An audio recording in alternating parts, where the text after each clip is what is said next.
ये खंड 2 जो उनका है हिंदी में संपूर्ण वाङ्मय का, जो भारत सरकार ने छापा है, उसके खंड 2 में ये आपको मिलेगा।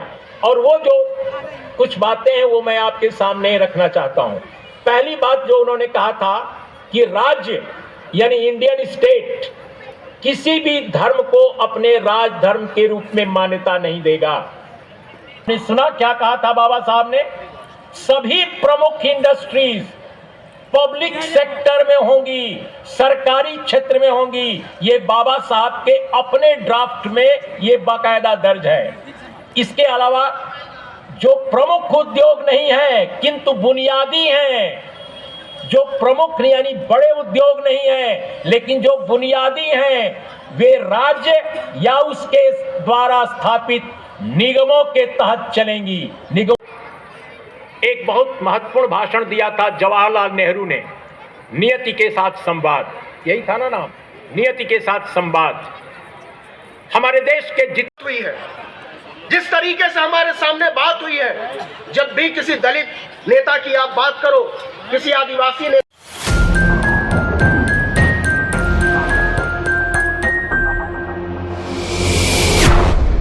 हक की आवाज।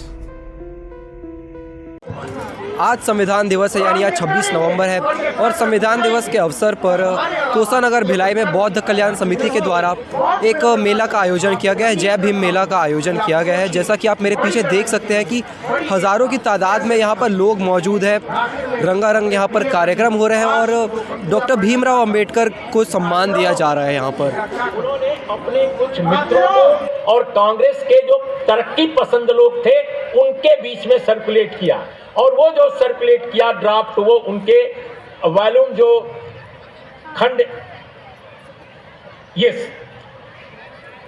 खंड 2 जो उनका है हिंदी में संपूर्ण वाङ्मय का, जो भारत सरकार ने छापा है, उसके खंड 2 में ये आपको मिलेगा। और वो जो कुछ बातें हैं वो मैं आपके सामने रखना चाहता हूं। पहली बात जो उन्होंने कहा था कि राज्य यानी इंडियन स्टेट किसी भी धर्म को अपने राज धर्म के रूप में मान्यता नहीं देगा।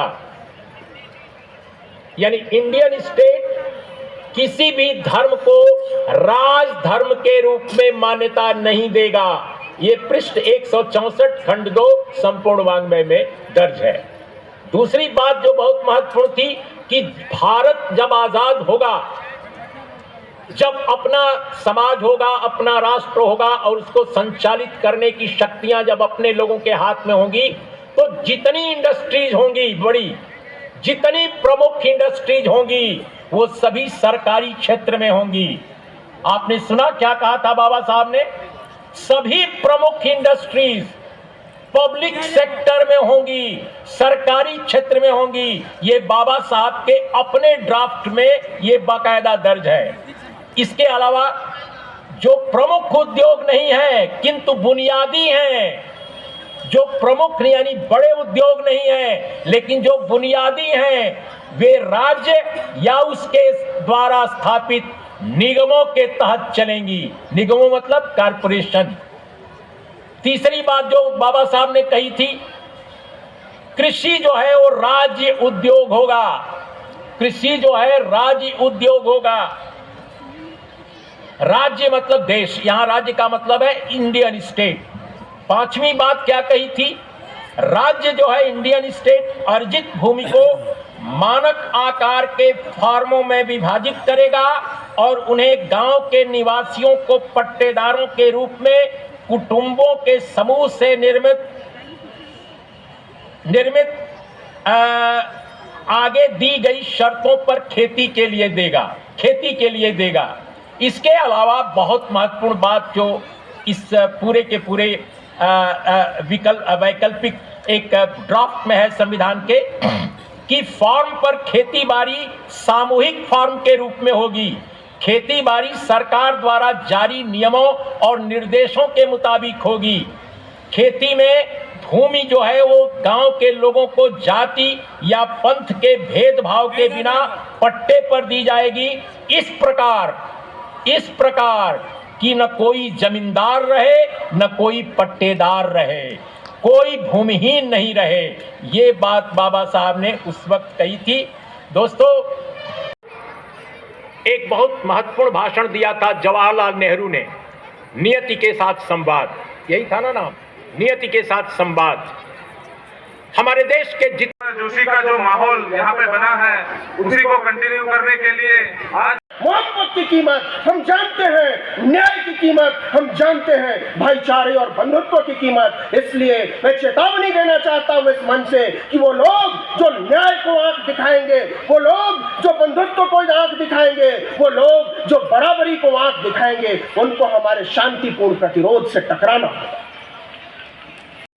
मुझे लगता है कि ओबीसी रिजर्वेशन के बाद जिस तरीके की प्रतिक्रिया हुई, उसके बाद भी अगर इस हमारे सामने लाया गया तो बाबा साहब ने जो बात कही थी वो किसी एक वर्ग के लिए नहीं कही थी, जो हमारे और आपके सामने जो हमारे साथ अरविंद जी, विजय जी और सिद्धांत जी जुड़े हुए हैं। सिद्धांत जी जुड़े हुए हैं और जानते हैं आज के कार्यक्रम के बारे में इनसे। और सर बताइए, आज का यह जो आयोजन है 26 नवंबर 1949 को जो है डॉक्टर बाबा साहब अम्बेडकर ने भारत के संविधान बनाया और 26 नवंबर को 1949 में जो है भारतीय संविधान लागू हुआ था। उसी को यादगार करते हुए आज यहाँ जो है जय भीम मेला रखा गया है। इस जय भीम मेला का आयोजन भारत में जो विभिन्न असमानताएं चल रही हैं उसको एक सूत्र में बांधने के परिप्रेक्ष्य में आयोजन किया गया है। यहाँ जो है इस आयोजन में सभी समाज के वर्ग के हिंदू, मुस्लिम, सिख, ईसाई सभी लोग यहाँ उपस्थित होते हैं एवं अपने कृतज्ञता इस भारतीय संविधान के प्रति वो ज्ञापित करते हैं। यह आयोजन हर साल होता है। इसी कड़ी में दुर्ग में समता सुरक्षा सेना छत्तीसगढ़ के द्वारा एक संविधान जागृति रैली का आयोजन किया गया, जिसमें हिंदू, मुस्लिम, सिख, ईसाई, बौद्ध, क्रिश्चियन, जैन इन सबको जो है एक मंचीय रूप देकर जो है एक संदेश दिया गया कि भारतीय संविधान के दायरे में रहकर यहाँ का प्रत्येक नागरिक समान रूप से वह जो है यहाँ संरक्षित है और सुरक्षित है और यहाँ समान रूप से हिंदू, मुस्लिम, सिख, ईसाई, चाहे वह महिला हो या पुरुष हो या जातिविहीन समाज की स्थापना भारतीय संविधान के दायरे में रहकर हो सकती है। इसलिए हमारे समस्त भारतीयों का यह परम कर्तव्य है कि भारतीय संविधान को माने एवं भारतीय संविधान की सुरक्षा करने हेतु स्वयं स्फूर्त होकर सामने आए। हक आवाज़ के सभी दर्शकों को मेरा सादर नमस्कार, जय भीम। जैसा कि आपके चैनल का नाम हक आवाज़ है, उसी तरीके से आज का दिन जो है 26 नवंबर संविधान दिवस के रूप में मनाया जाता है पूरे भारतवर्ष में। आज जब हम यहाँ भिलाई में स्थित ये सुपेला क्षेत्र है, यहाँ पे भिलाई एक ऐसा जगह है जहाँ पे मिनी इंडिया कहलाता है।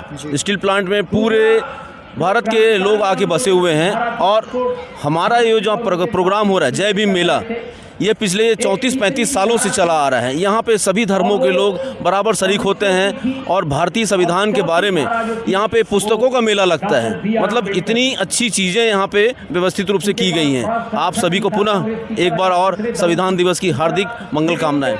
सर कितनी भीड़ लग रही है आपको? कितनी? यहाँ लगभग 10 से 20 हज़ार लोग आते हैं और आना जाना लगा रहता है। यह भीड़ बढ़ती रहती है और घटती भी रहती है। निरंतर रात भर यहाँ विभिन्न प्रकार के प्रोग्राम होते हैं।